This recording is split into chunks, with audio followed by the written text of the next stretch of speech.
मकर संक्रांती 2026 कधी आहे? तारीख, मुहूर्त, विधी आणि बरेच काही जाणून घ्या. मकर संक्रांती 2026 ही जानेवारी 14 रोजी येते. संपूर्ण भारतात साजरा केल्या जाणाऱ्या या हिंदू सणामागील शुभ वेळ, धार्मिक महत्त्व आणि पौराणिक कथा जाणून घ्या. मकर संक्रांती हा वर्षातील पहिला प्रमुख हिंदू सण आहे आणि देशभरात तो मोठ्या उत्साहात साजरा केला जातो. बिहार आणि उत्तर प्रदेशात तो मकर संक्रांती किंवा खिचडी संक्रांती म्हणून ओळखला जातो, तर पंजाबमध्ये तो लोहरी, तामिळनाडूमध्ये पोंगल आणि आसाममध्ये माघ बिहू किंवा भोगली बिहू म्हणून साजरा केला जातो. वेगवेगळी नावे असूनही आध्यात्मिक सार सारखाच राहतो. सूर्यदेवतेचा सन्मान करतो आणि जास्त दिवसांचे स्वागत करतो. हा कापणीचा सण आहे आणि ज्योतिषशास्त्रीय वळणाचा क्षण आहे, जो सूर्याच्या मकर राशीत संक्रमणाचे प्रतीक आहे. हा दिवस सकारात्मकता, समृद्धी आणि सौभाग्य घेऊन येतो असे मानले जाते.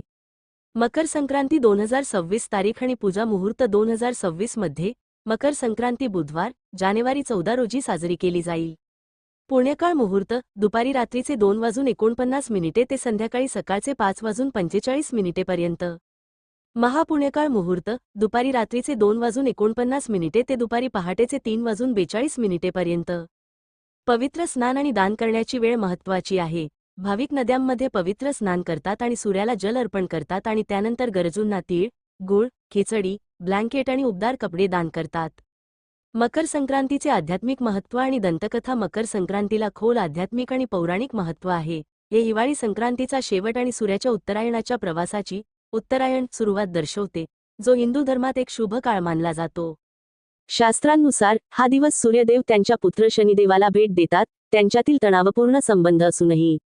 ही खगोलीय घटना वडील आणि मुलाच्या प्रतिकात्मक पुनर्मिलनाचे प्रतीक आहे.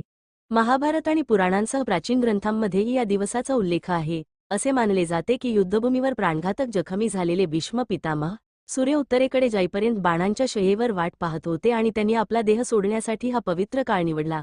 आणखी एका आख्यायिकेनुसार, मकर संक्रांतीच्या दिवशी गंगादेवी राजा भगीरथाच्या मागे गेली आणि शेवटी कपिल मुनींच्या आश्रमातून समुद्रात पोहोचली, ज्यामुळे नदीपूजा आणि दानधर्मासाठी हा दिवस अत्यंत शुभ ठरला.